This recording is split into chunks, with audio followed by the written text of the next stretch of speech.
Auburn takes down Kent State 79-56. Let's talk about it. Let's have some fun. In the world full of podcasts, he's the undisputed heavyweight champion of hot takes, an Auburn sports homer, master of the boog, and message board legend. Get your buttons buttoned and your hats flattened because the Top Button Podcast is about to kick off. And you don't want to miss your courtside seat.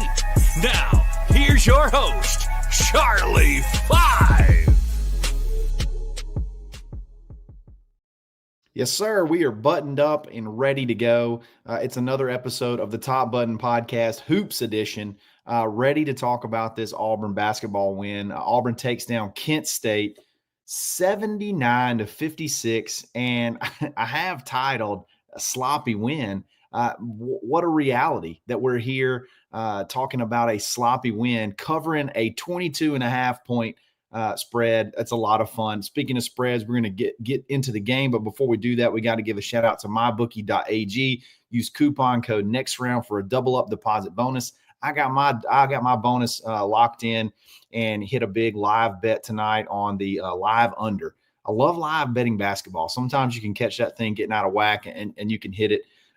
Again, the spread was 22.5. Hopefully you hit it and you're biting your nails all the way to the end because it hit by the hook. But definitely there's all kinds of ways to bet. Check it out. Use that double up bonus and get that extra free money to play with on top of your deposit. That's mybookie.ag. The world we live in when we talk about Auburn basketball now seems absurd. It seems not like reality.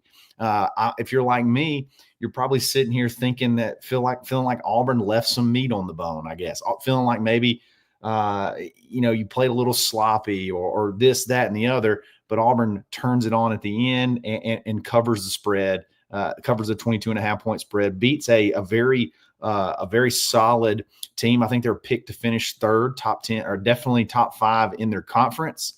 And had a little cold streak and kind of took their best shot. And then at the end, just really turned it on and put it on them and took over and put the game away. So definitely big to come off that road trip. I'm sure that was an emotional game against Houston and just sort of put it definitely emotional. I mean, it was so emotional. You fought in the air, but you come home, you get to work and you go ahead and you put this game away late. Even, despite some offensive struggles at times. We're going to talk about that. We're going to talk about the good, the bad, and the ugly. I want to start with the good, okay?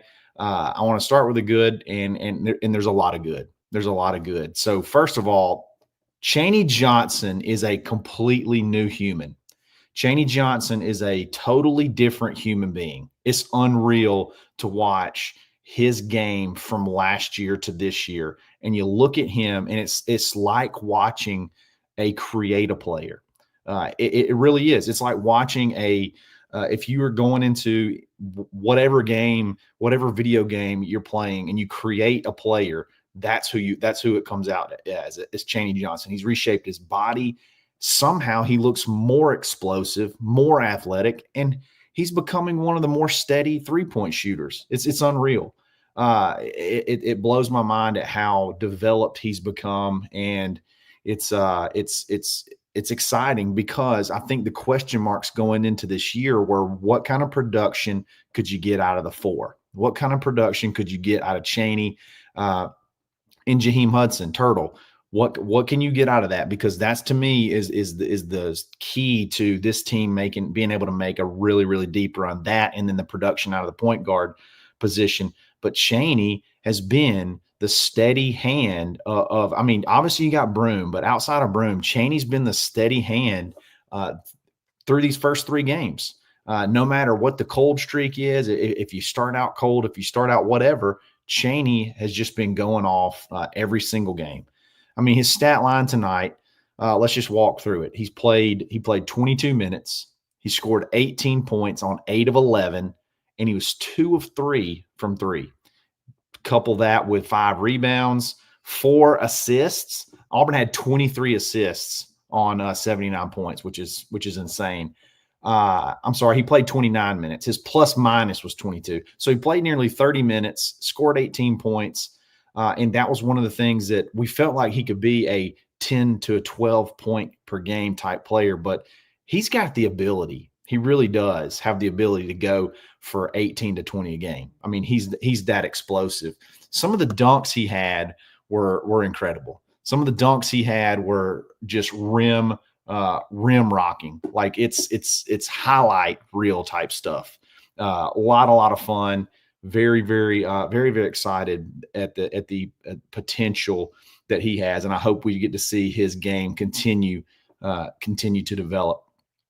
Another good, I mean, obviously the big man, Janai Broome, easy double, 18 points, 18 points, 12 boards, 4 assists. Again, assists out of the big guys, being able to pitch it in, kick it back out, and score points is something that's very, very, very beneficial. Played 28 minutes again. Again, Janai has never really been a heavy workload guy. It's typically been 24-ish minutes a game, 25 minutes a game.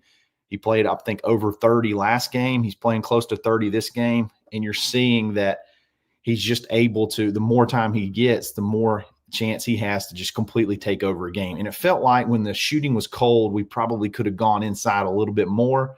But golly, they were getting such good looks. And we'll get to that.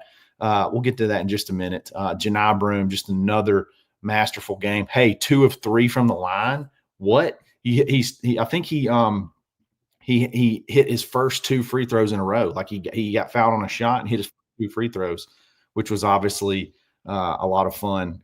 You joke about that because of him, being able to going cold from the line, but he definitely got after it there. So anytime like you can go through a scoring drought, anytime things can, cool off, you feel really good about being able to feed Chaney and feed Janai inside and being able to score and bang around. It's a ton of fun. It's a ton of fun to watch, man. It's really fun to watch this team get after it. Chad also had another really good game, 12 points on 3 of 7 shooting. He's 0 for 2 from 3, but still 6 of 8 from the line. And just made some timely plays, did a little bit of everything. He had an incredible dunk that was electric. He had, the touch shots off the glass, jump shots. He's just so versatile. Had a mid-game snack, eating some food. Everybody caught it. He grabbed a chip off of the scoring table. I think he's just so entertaining. And then he's going to have the meme of the century on one of Chaney's dunks on a fast break. There's going to be a meme. We'll put some pictures out where the camera catches him. He's celebrating while Chaney's in the air. It's hilarious. He's almost doing the airplane thing too, which is even, doubly more fun. So that's Chad's just continuing to build on last year, the end of last year, getting so hot. He's continuing to kind of build on that. Denver played unbelievable defense again. And then finally he was 0 for his first 5, I think, 0 for his first 5 from 3. And then he hit his last 2 in a row, hit all his free throws, scored a quiet 12 points, 3 rebounds, just playing smothering defense. God, this team plays such good defense. I mean, you hold a basketball team to under 60 points. Doesn't matter who it is. That's playing basketball. That's playing defense, man. That's getting after. That's hustling. You had 6 blocks, 3 steals, playing just ferocious defense. It's really, really a lot of fun. It's really, really a lot of fun to watch. And that kind of changes the game. The defense changes the game. The defense turns into offense. It's a lot of fun. So let's move on to, obviously there was that run. Let's discuss a little bit of the negative and then put a bow on it at the end. So Auburn started off on a 25-3 run, if I'm not mistaken. Opened up the game 25-3, and then kind of cooled off from there. 3-point shooting was pretty bad, and it wasn't like they were forcing shots, especially Denver. Denver was getting some incredible looks. A lot of the guys were getting incredible looks, and for whatever reason, there was a lid on it tonight. 6 of 24, 25% from 3. it's not awful, but that's not where you want to be. You got to be somewhere. It's got to be somewhere in that closer to that 30+ range, 30 to 35% range before you're feeling like, okay, I feel a little bit better about that. But it's just, man, I'm not. That's 2 games now, I think. The first game and then this game where the three-point shot's a little bit cold. Shot really good from 3 last game. Other than Miles in the first game, it was pretty cold. So that's something I'm watching. I know we got some really good shooters, and maybe they just have to shoot their way out of it like Denver did tonight. Just keep going. I understand. I understand that you can. I understand that you're like, hey, if you're not hitting them, stop shooting them. But I think these guys need to shoot their way out of it. Just kind of keep going because they're all good shooters. They all can shoot at a high clip. They all can shoot at a high clip every single game, and a different one could do it every single night. So 3-point shooting is something I'm definitely watching because that's obviously important. And tonight it was not great, so it's definitely got to get better. JP Pegues. I first of all, I'm not going to be super negative on anybody. Okay, I understand it's an adjustment, and I understand you're playing on a new team, but we really need more production, in my opinion, out of JP. We really need him to be able to be. We really need more out of him, in my opinion, from that point guard spot. I mean, he was. I don't expect him to necessarily be. You don't need him to score 20 points a game. You can get it inside. You can do what you got to do. But for some reason, when he gets the ball across half court, the ball seems to stick a lot. In other words, the ball doesn't seem to move quite as well when JP's in at point. And I don't know what that is. I don't know if it's they diagnose that they can trap him as soon as he gets across half court and slow things down. I really don't know exactly what it is, but the ball's sticking a lot whenever JP is in at point. And I think they got to get that figured out because it kind of clogs everything up. And I don't know this. I can't prove this, but I feel like there's at times it's also coupled with, maybe Dylan being on the court at the same time and at the 5 and maybe he's not really paired with – maybe that's just not a great rotation because, I don't know, for some reason it seems like when he came in third at point guard this game. So he was the third point guard off the bench this game, and the ball doesn't move. I don't know what it is. The ball doesn't move when he's in, and I think that's just something they got to work on because you need JP. You need some really solid minutes where even if he's just the quarterback back there, where he's not shooting threes and not scoring, if he's just facilitating and then every so often get to the rim, get fouled, do what you got to do. But I don't know. It's 3 games in. I understand there's a learning curve. There's an adjustment, but we really need more. Need a little bit more out of JP for sure. And then the most disappointing part was not necessarily the way he played, but the fouls early with Tahad Pettiford. Really thought he would be able to couple the last game and kind of build off of it, I guess, and kind of show that he's not sort of a one-game wonder. He can, he's going to continue to develop, and then just keep going. But he had 3 fouls. Some of them were questionable, but he does get a little handsy. He's a risk taker, a lot like KD Johnson was, but they seem to be calling him every time. He had 4 fouls in this game. And he only played, I guess he did play 23 minutes, but still 4 fouls that limits him, especially the 3 fouls. It takes you completely out until, way later in the game. But when he did come in, he hit some really big shots, had a beautiful fadeaway, a deep 2 fadeaway that was just unreal. And I don't think he did hit 1 3. He hit the 3 that bounced off everything in the whole arena. It bounced off the rafters, bounced off the shot clock. Actually, not the shot clock because they had to take the shot clock down and put it on the ground. Bounced all over the place. I've never seen a ball hit so many things and still go in. That's just touch, though, I guess. That's just a shooter's role. And then obviously he's still perfect from the free throw line. So 9 points, and he played sparingly.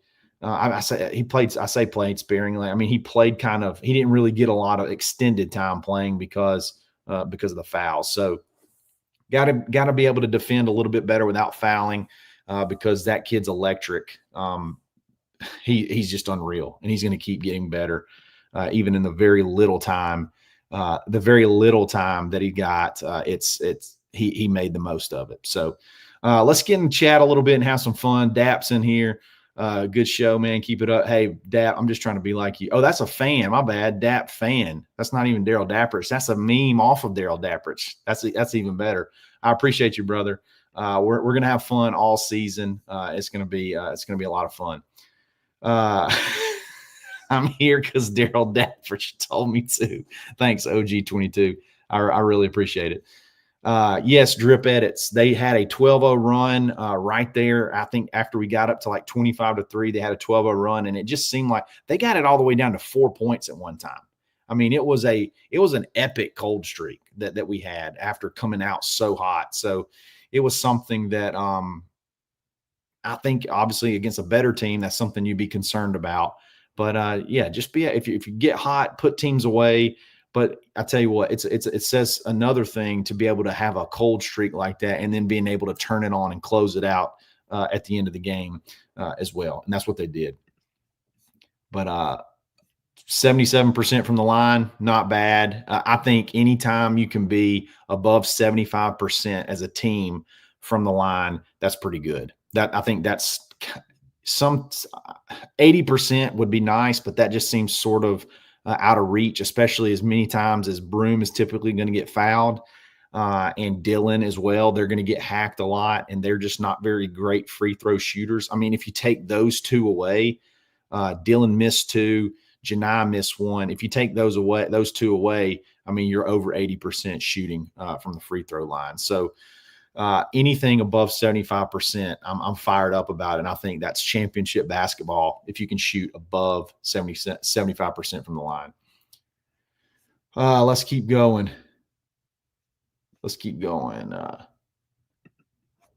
Glue, you're probably making a good point here.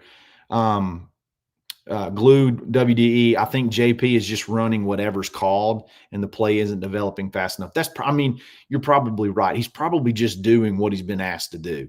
So I don't think they're really asking him to be that dominant ball point guard. They're probably not asking him to take over the game, and maybe just the things that they're doing is not quite opening up the way they expect it. So that's totally possible, and it's definitely not something that I'm not considering. I just want to see. A little bit more. I want to see a little bit more from him, because hey, I mean that was your big get. That was one of your big portal gets. So I just want to see a little bit more from him, because I think he can shoot threes at a much better clip. I think he can be a much better threat from three, especially like late in the shot clock when maybe some plays breaking down. He can be that killer, that back-breaking three late in the shot clock. I think he can be that guy. We're just not seeing it right now, but it'll come. It'll come. Let's see. Let's keep going. Doug Dozier. Denver and JP give you nothing in the open court. Denver got downhill once at point guard, but I'm not seeing him do that versus an SEC D. And JP isn't putting pressure on the D at all. I don't necessarily agree with Denver. I think he can get downhill pretty well. But I think he can do it against the SEC Ds. But I just think for some reason, I don't know, the substitute. I don't know the rotations, the combination of the lineups when those two are on the court at the same time, the ball doesn't move really well. That's all I can. That's kind of just my untrained eye watching it. It just doesn't seem like when they're on the court at the same time, the ball moves really well. But they'll get better. Let's keep going. Let's see. Who do we play next? We play, I think it was UNA, North Alabama, on Tuesday of next week. I think they're pretty solid. I think they started off 3-0, so they're pretty solid. So that'll be a good test right before you go to Maui. Yeah, great point, Clay.